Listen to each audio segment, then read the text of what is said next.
اللهم صل على سيدنا محمد يا رب صل وسلم دائما أبدا على حبيبي. الحمد لله نحمده ونستعينه ونستغفره ونؤمن به ونتوكل عليه ونعوذ بالله من شرور أنفسنا ومن سيئات أعمالنا من يهده الله فلا مضل له ومن يضلله فلا هادي له ونشهد أن لا إله إلا الله وحده لا شريك له ونشهد أن سيدنا ومولانا محمدا عبده ورسوله أرسله إلى كافة للناس بشيرا ونذيرا وداعيا إلى الله بإذنه وسراجا منيرا. أما بعد فأعوذ بالله من الشيطان الرجيم. بسم الله الرحمن الرحيم. إنما يخشى الله من عباده العلماء. وقال تعالى إن أكرمكم عند الله أتقاكم. وقال النبي صلى الله عليه وسلم من لم يجل كبيرنا ومن لم يرحم صغيرنا ولم يعرف لعالمينا فليس منا. وفي رواية ليس من أمتي من لم يجل كبيرنا ولم يرحم صغيرنا ولم يعرف لعالمينا أو كما قال عليه الصلاة والسلام. صدق الله ورسوله النبي الحبيب الكريم ونحن على ذلك لمن الشاهدين والشاكرين والحمد لله رب العالمين. درود شریف پڑھیں. اللهم صل على محمد وعلى آل محمد كما صليت على إبراهيم وعلى آل إبراهيم إنك حميد مجيد. اللهم بارك على محمد وعلى آل محمد كما باركت على إبراهيم وعلى آل إبراهيم إنك حميد مجيد. اللہ جل جلالہ ساری کائنات کے خالق اور مالک ہیں.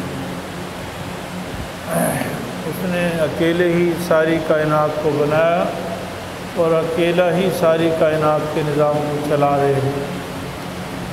اس کائنات میں جتنی چیزیں ہیں سب محتاج ہیں اور سب فانی ہیں. اللہ تعالیٰ بے نیاز اور ہمیشہ ہیں. اللہ تعالیٰ کے بے شمار انعامات ہیں. اللہ تعالیٰ کی نعمتوں میں سے بڑی نعمت وہ دین اسلام ہے، شریعت مطہرہ ہے. میرے عزیز بھائیوں، گزشتہ جمعے کو میں نے بیان کیا تھا کہ علماء کرام کا بہت اونچا مقام ہے. وہ انبیاء علیہ السلام کے وارث ہیں.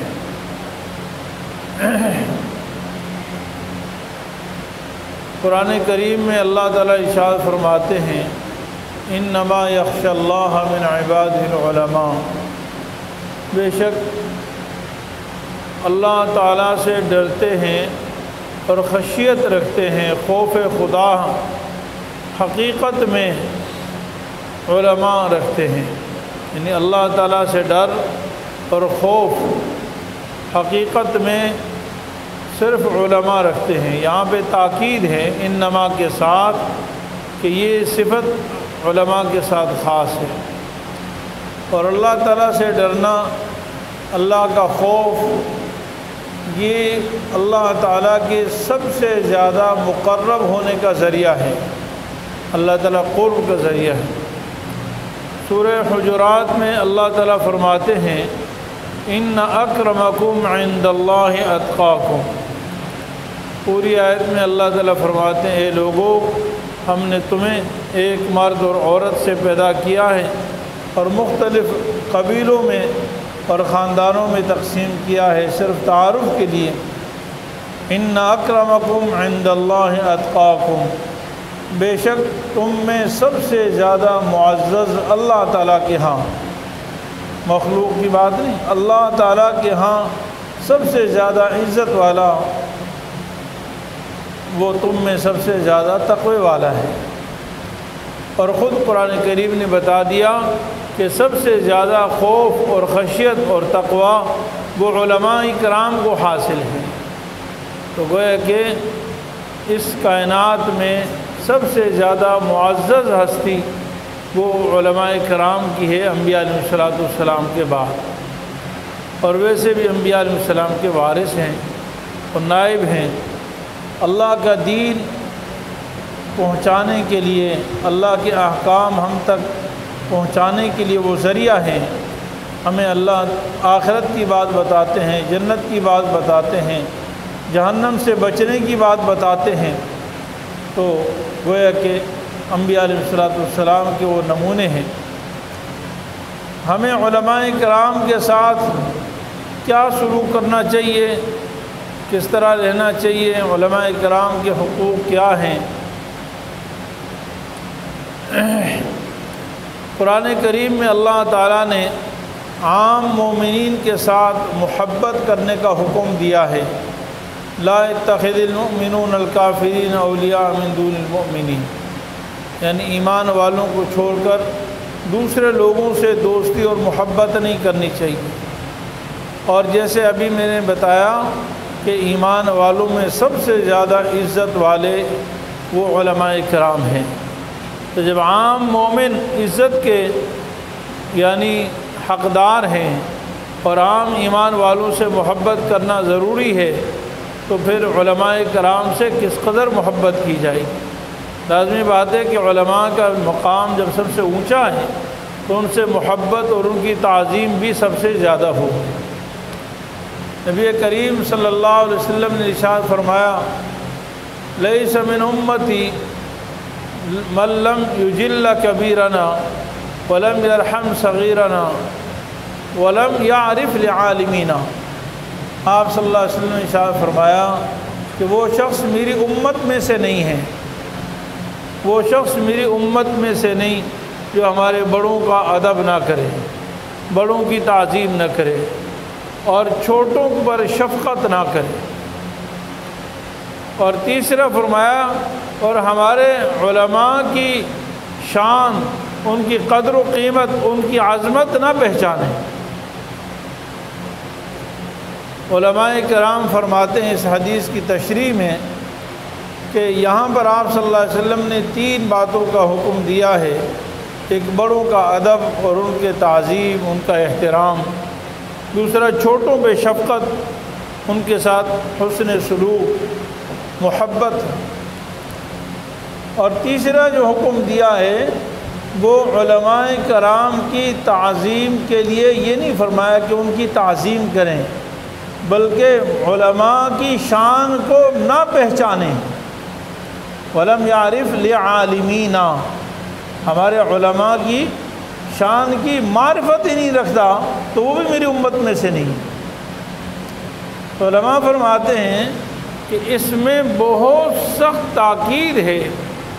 علماء کی تعظیم نہ کرنا وہ تو مسلمان سے تصور نہیں ہو سکتا، وہ تو امت کے پیشوا ہیں، رہبر اور رہنما ہیں، مقتدا ہیں، وہ دین کے بتانے والے ہیں۔ اللہ تعالیٰ اور اس کے بندوں کے درمیان نمائندہ ہیں، وفد ہیں، ان کی تعظیم تو ہے ہی ہے، لیکن فرمایا کہ ان کی شان، ان کی معرفت، یعنی ان کی شان کو جو نہیں پہچانتا، یعنی وہ عالم کے تعظیم تو سامنے ہوتی ہے نا، وہ عالم کے سامنے ہو، گھر میں ہو، خلوت میں ہو، جلوت میں ہو، لیکن اس کو علماء کی معرفت حاصل نہیں ہے، علماء کی عظمت کا علم نہیں ہے، پہچان نہیں ہے، تو رسول اللہ صلی اللہ علیہ وسلم نے ارشاد فرمایا کہ وہ میری امت میں داخل ہی نہیں۔ تو علماء فرماتے ہیں کہ اس حدیث میں علماء کی تعظیم، ان کی عزت، ان کا احترام، ان کی قدر و منزلت کی بہت زیادہ تاکید ہے، بہت زیادہ تاکید ہے۔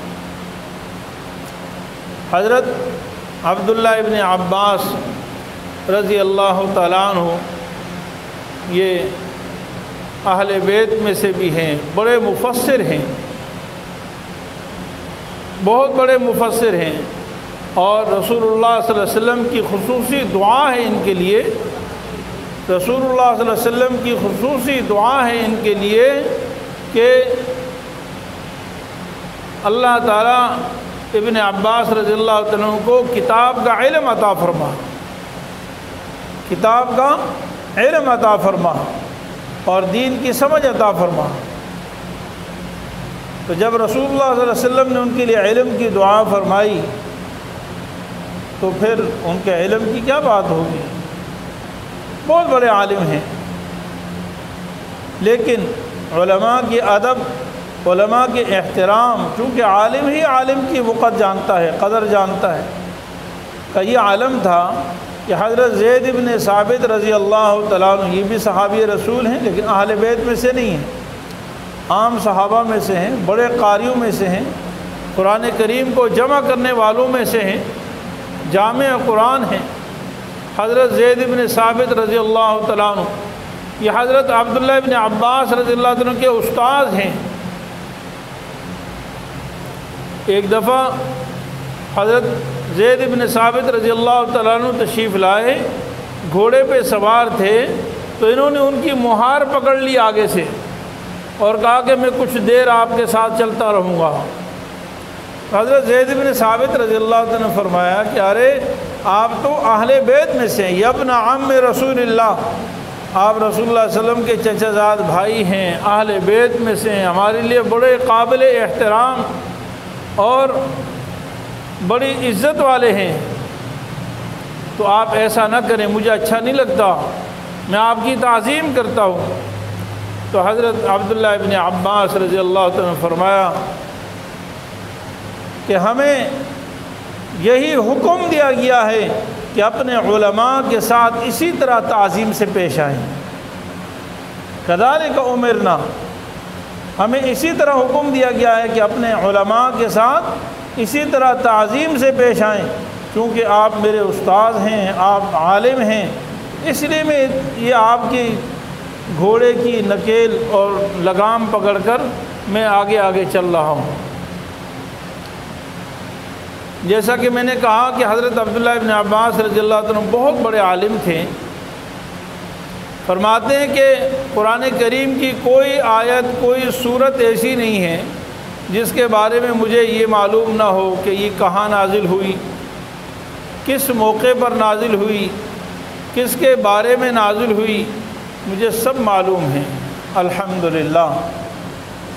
لیکن اس کے باوجود اگر مجھے پتہ چل جائے کہ فلاں آدمی کے پاس مجھ سے زیادہ علم ہے اور میں اونٹ پر سوار ہو کر بھی اس تک پہنچ سکتا ہوں، یعنی بہت دور کا سفر ہے اور اونٹ پر سوار ہو کر بھی میں اس تک پہنچ سکتا ہوں، تو لرکب تو میں ضرور اونٹ پر سواری کر کے اس کے پاس جاؤں۔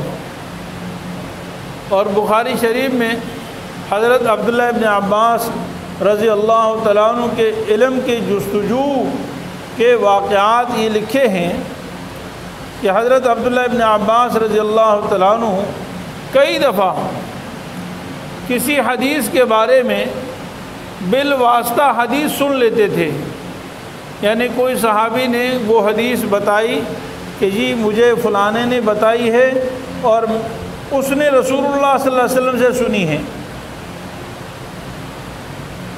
سند بیان کرتے تھے، لیکن عبداللہ بن عباس رضی اللہ عنہ کو وہ صحابی جس نے خود رسول اللہ صلی اللہ علیہ وسلم سے سنی اس نے نہیں بتائی، بیچ میں ایک واسطہ آ گیا، لیکن کسی نے کہا کہ یہ حدیث میں نے فلانے سے سنی اور فلانے نے رسول اللہ صلی اللہ علیہ وسلم سے نقل فرمائی ہے۔ ایسی حدیث، یعنی حدیث تو پہنچ چکی ہے، حدیث مل گئی ہے، لیکن فرماتے ہیں کہ میں براہ راست اس صحابی سے حدیث سننے کے لیے جس نے خود رسول اللہ صلی اللہ علیہ وسلم سے سنا اس سے کئی کئی میل سفر کرتا تھا، پیدل اور اونٹ پر کئی میل سفر کرتا، اور عرب کی کڑکتی دھوپ میں بعض دفعہ ایسا ہوتا، بلکہ کئی دفعہ ایسا ہوتا، خود فرماتے ہیں کہ میں دوپہر کو کسی ایسے وقت میں پہنچتا جب کہ وہ محدث، وہ صحابی رسول آرام کر رہے ہوتے، جیسے ظہر کے بعد آرام کا ٹائم ہے تو ظہر کے بعد پہنچے، اب وہ عصر کے وقت نکلیں گے، عصر تک آرام کا ٹائم ہے، یا دوپہر کو 10-11 بجے پہنچے، ظہر میں نکلیں گے، تو مختلف معمولات ہوتے تھے۔ تو میں ان کے دروازے پر اپنی چادر بچھا لیتا اور وہاں بیٹھا رہتا، اور عرب کی کڑکتی دھوپ اور تند و تیز ہوائیں اور پھر مٹی گرد و غبار سے میری داڑھی بھر جاتی تھی، اور پھر وہ شیخ، وہ استاد، وہ محدث، وہ صحابی رسول جب نکلتے تو وہ انتہائی تعظیم سے پیش آتے اور بہت زیادہ اکرام فرماتے، اور میری حالت کو دیکھ کر فرماتے، ارے رسول اللہ صلی اللہ علیہ وسلم کے چچا زاد بھائی، یبن عم رسول اللہ، اہل بیت، ارے آپ کب سے یہاں بیٹھے ہیں؟ تو میں کہتا کہ اتنا وقت مجھے ہو گیا ہے۔ تو وہ عالم کہتے، ارے دروازہ کھٹکھٹاتے، مجھے اٹھا دیتے، میں فوراً آ جاتا، تو آپ کو اندر بٹھاتا، یہ آپ نے کیا کیا کہ اتنے گھنٹوں سے یہاں بیٹھے ہیں؟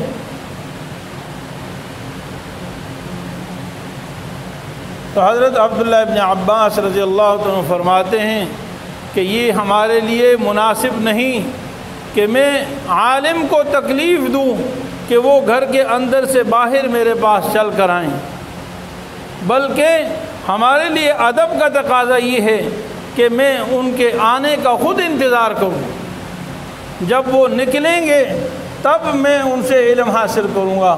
تو فرمایا میں علم حاصل کرنے کے لیے آیا ہوں اور آپ میرے استاد ہیں، بس میں حدیث سیکھنے کے لیے آیا ہوں، اور یہ ادب کے خلاف ہے کہ میں آپ کا دروازہ کھٹکھٹاتا ہوں، آپ کے آرام میں خلل آتا ہوں۔ یہ علماء کا ادب اور علماء کی تعظیم اور علماء کا احترام۔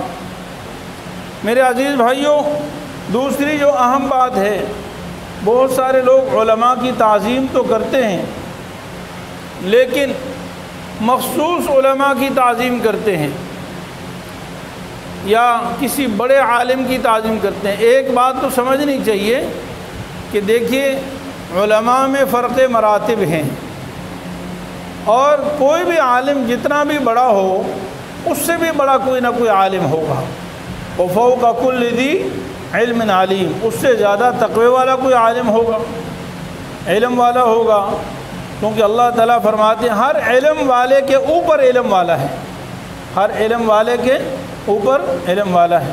قرآن کریم انبیاء علیہ السلام میں فرق مراتب،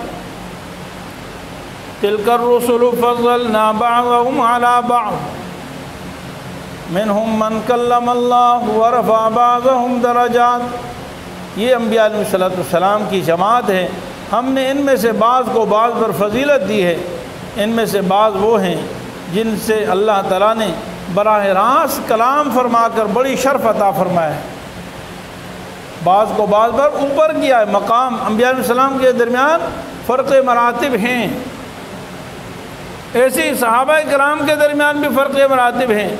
ہم خطبہ جمعہ میں ہمیشہ سنتے ہیں ارحم امتی بامتی ابو بکر، سب سے زیادہ میری امت پر شفقت کرنے والا وہ ابو بکر ہیں، اور اللہ تعالیٰ کے دین میں سب سے زیادہ سختی کرنے والے وہ حضرت عمر رضی اللہ تعالیٰ عنہ، اور حیا میں سب سے زیادہ سچے حضرت عثمان رضی اللہ تعالیٰ عنہ۔ ایسی اور صحابہ کرام کے بھی فضائل احادیث میں ہیں۔ فقہ، حلال و حرام کے مسائل جاننے میں حضرت معاذ بن جبل رضی اللہ تعالیٰ عنہ سب سے زیادہ ماہر ہیں، قرآن کریم کو پڑھنے میں حضرت ابی بن کعب رضی اللہ تعالیٰ عنہ سب سے زیادہ ماہر ہیں، اور فرمایا کہ لکل امت امین وامین هذه الامت عبیدۃ بن الجراح، ہر امت میں کوئی نہ کوئی امین ہوتا ہے، میری امت کا امین عبیدہ بن جراح رضی اللہ تعالیٰ عنہ۔ تو صحابہ کرام میں بھی فرق مراتب ہیں۔ عبداللہ ابن مسعود رضی اللہ تعالیٰ عنہ کا بھی بڑا اونچا مقام رسول اللہ صلی اللہ علیہ وسلم نے بیان فرمایا ہے۔ فرق مراتب تو ہیں، لیکن ان فرق مراتب کا مقصد یہ نہیں ہے کہ صرف بڑے کی تعظیم کی جائے اور باقیوں کی تعظیم نہ کی جائے۔ دیکھیں، علماء میں سے کسی عالم کا بیان آپ کو بہت اچھا لگتا ہوگا، کسی عالم کا انداز بہت اچھا لگتا ہوگا، کسی عالم کا سمجھانا بہت اچھا لگتا ہوگا مختلف انداز سے، کسی کا نماز پڑھانا بہت اچھا لگتا ہے، کوئی علم فقہ میں بہت زیادہ ماہر ہے، کوئی حدیث میں بہت زیادہ ماہر ہے، کوئی تفسیر میں بہت زیادہ ماہر ہے، مختلف۔ لیکن جس طرح انبیاء علیہ السلام کی سب کی تعظیم ضروری ہے، لا نفرق بین احد من رسل، ہم انبیاء علیہ السلام کی تعظیم کرنے میں فرق نہیں کرتے ہیں، سب کی تعظیم، سب پر ایمان لانا ضروری ہے۔ صحابہ کرام اجمعین میں فرق مراتب ہیں، لیکن سب کا احترام ضروری ہے۔ اس لیے بعض لوگ جو ہے وہ کسی خاص شیخ سے بیعت ہوتے ہیں، یہ میرے شیخ ہیں، وہ ان کے مربی ہوتے ہیں، بعض اساتذہ ہوتے ہیں، بعض امام ہوتے ہیں، لیکن اس کا یہ مطلب نہیں کہ دوسروں کی تعظیم نہ کی جائے۔ اور اسی طریقے سے معاشرے میں بڑے علماء بھی ہیں، چھوٹے علماء بھی ہیں، تو بڑے علماء کے ہونے کا مطلب یہ نہیں کہ چھوٹے علماء کی تعظیم نہ کی جائے، بلکہ سب علماء ہیں، سب آنکھوں کی یعنی روشنی ہیں اور ہمارے سر کے تاج ہیں، تو ہم سب کی تعظیم کرنی چاہیے، سب کا ادب اور احترام کرنا چاہیے۔ اور علماء کرام کے ادب میں سے یہ بات بھی ہے کہ ہم علماء کرام سے علم دین حاصل کریں۔ قرآن کریم میں ایمان والوں کی اللہ تعالیٰ نے خصوصی صفت بیان فرمائی ہے کہ ان کے پاس جب دین کا کوئی مسئلہ آتا ہے تو وہ علماء کی طرف رجوع کرتے ہیں، اور جبکہ منافقین کی صفت یہ ہے کہ وہ آپس میں ڈنڈورے کرتے رہتے ہیں، اہل علم کے پاس نہیں جاتے ہیں۔ تو مجھے اور آپ کو بھی سوچنا ہے، ہمیں بھی ہزاروں مسائل پیش آتے ہیں، ہم کبھی کسی داڑھی والے سے پوچھ لیا، کبھی کسی عام حاجی صاحب سے پوچھ لیا، کبھی کسی رومال والے سے پوچھ لیا اور کہا بھائی آپ مسئلہ بتانا، اور کتنے لوگ ہیں کہ وہ مسئلہ دوسرے کو کہتے ہیں تم میرے لیے مسئلہ پوچھ کے آ جانا، خود پوچھنے کے لیے نہیں۔ قرآن کریم سے تو یہ معلوم ہوتا ہے کہ علماء سے دین سیکھنے کے لیے خود جانا یہ ایمان کی صفت ہے، ایمان والوں کی صفت ہے، نیک لوگوں کی صفت ہے، اور دین نہ سیکھنا، دور رہنا، یہ منافقین کی صفت ہے۔ تو اللہ تعالی ہمیں علماء کرام کی قدردانی کی توفیق عطا فرمائے۔ آج کا دور ہمارا اللہ تعالیٰ کا فضل و کرم ہے کہ اللہ نے ہمیں خوب علماء کرام عطا فرمائے ہیں، بہت زیادہ علماء ہیں۔ وہ دور اس دن سے ڈرنا چاہیے جب کہ ایک مسئلہ پوچھنے کے لیے پورے شہر پورے ملک میں مسئلہ بتانے والا کوئی نہ ہو۔ اللہ تعالیٰ میں عمل کی توفیق عطا فرمائے، علماء کرام کی قدر کرنے کی توفیق عطا فرمائے۔ وآخر دعوانا ان الحمدللہ رب العالمین۔ صاحب کے YouTube چینل کو سبسکرائب کیجئے اور ان کے تازہ بیانات کے ذریعے اپنی علمی، اصلاحی اور فکری آبیاری کرتے رہیے۔ جزاکم اللہ۔